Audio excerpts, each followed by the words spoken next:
Assalamualaikum warahmatullahi wabarakatuh. Pada suatu hari Wali Paidi menyusuri jalan, pergi tanpa arah dan tujuan, dia hanya berjalan dan berjalan, lupa akan makan dan minum. Wali Paidi ingin menghindari orang-orang yang mulai tahu kedudukannya, mulai banyak orang sekarang yang memanggilnya Gus, memanggilnya Kiai, bahkan ada yang terang-terangan menggangirnya Sang Wali. Ada yang minta kaya mendadak, minta sakti, minta jadi pejabat, dan lain-lain sebagainya.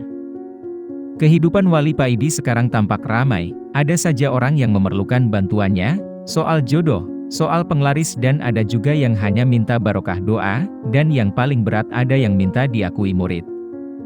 Wali Paidi merasa terusik, dia kepingin merasakan kehidupannya yang dulu, orang-orang hanya mengenalnya sebagai penjual minyak wangi ataupun sekedar pelayan waktu, dengan pengajar alif-alifan di musala kecilnya. Dan sekarang banyak orang yang berlomba-lomba pingin membangun musalanya. Wali Paidi ingin menghindari itu semua, dia malu akan semua pujian yang dialamatkan pada dirinya. Wali Paidi mulai memasuki hutan belantara, dia berjalan terus dan berhenti ketika dia melihat di depannya ada sungai, ia mendekati bibir sungai.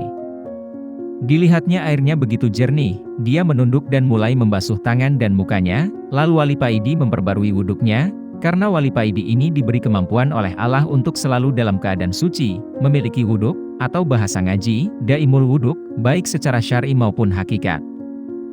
Setelah wuduk Wali Paidi baru sadar kalau ada orang yang agak jauh di sampingnya, orang itu sedang memancing.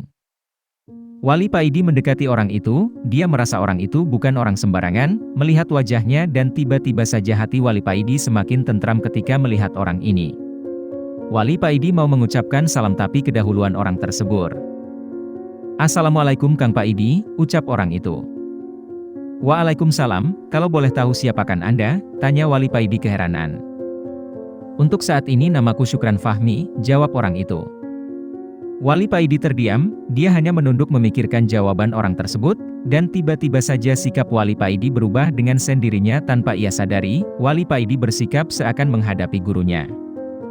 "Kang Paidi, sampeyan tidak seharusnya menghindari semua itu, pujian-pujian itu adalah ujian buatmu, ujian yang berupa pujian itu lebih berat dari penghinaan, Allah mau meningkatkan derajatmu," ucap orang itu. Wali Paidi semakin menunduk, ternyata orang yang sedang memancing ini tahu akan keadaan dirinya. "Kang Paidi, dengan menghindari pujian-pujian itu sama saja kamu menaifkan kekuatan Allah, karena kamu merasa tidak mampu, padahal Allah lah yang memberi kekuatan." Wali Paidi hanya bisa diam dan semakin menunduk, air mata mulai meleleh dari matanya.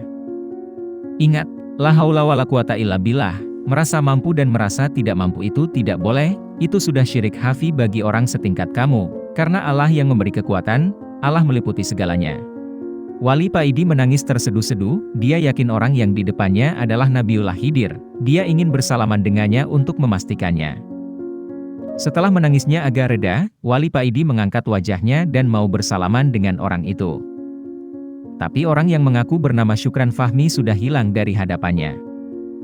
Setelah bertemu sosok yang mengaku bernama Syukran Fahmi, Wali Paidi masih terdiam dalam duduknya, masih terngiang-ngiang ucapan sosok misterius yang menggugah jiwanya itu. Wali Paidi berdiri membersihkan tempat duduknya dan mulai melaksanakan sholat. Setelah salam, Wali Paidi berdiri lagi dan melakukan sholat lagi. Begitu terus sampai malam, kira-kira sekitar jam 9 malam, Wali Paidi berhenti dan melanjutkan dengan melakukan wirid. Dia duduk bersila, memusatkan pikirannya, membuang jauh-jauh pikiran-pikiran tentang dunia, menggerakkan hatinya untuk berzikir. Dan entah berapa lama hal ini terjadi, dan kemudian Wali Paidi merasakan alam di sekitarnya begitu hampa, tidak ada suara, semua yang berada di sekitarnya jadi hitam gelap gulita. Wali Paidi seakan menjadi udara yang hampa dan bergerak mengitari alam yang hitam pekat ini. Setelah berkeliling tampak di depannya ada dua sosok manusia yang sedang duduk seperti duduknya orang tasyahud, dan berdiri di samping keduanya sosok berjubah putih yang bercahaya. Samar-samar Wali Paidi mengenali salah satu sosok yang duduk di depannya tersebut. Tidak salah lagi, beliau adalah Imam Al-Ghazali Mujtahid Islam, dalam hati Wali Paidi.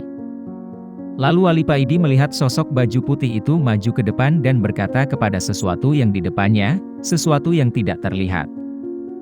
"Gusti, bagaimana menurut Anda terhadap kedua kekasihmu ini yakni Nabi Musa dan Al-Ghazali?" tanya sosok putih itu. Lalu ada suara yang mengatakan, "Musa dengan izinku bisa menghidupkan orang yang telah mati, tapi aku lebih suka terhadap Al-Ghazali karena dia dengan izinku pula bisa menghidupkan hati hamba-hambaku yang telah mati, banyak menghilangkan kebodohan dan membuka jalan buat hamba-hambaku untuk lebih mengenalku. Aku diberi kelebihan kedua-duanya oleh Allah, menghidupkan jasad dan hati orang." Dalam hati Wali Paidi. Lalu ketiga sosok itu samar-samar hilang dari pandangan Wali Paidi. Lalu samar-samar terdengarlah azan subuh, sedikit demi sedikit alam mulai terlihat kembali. Setelah sholat, Wali Paidi bangkit dan kembali pulang.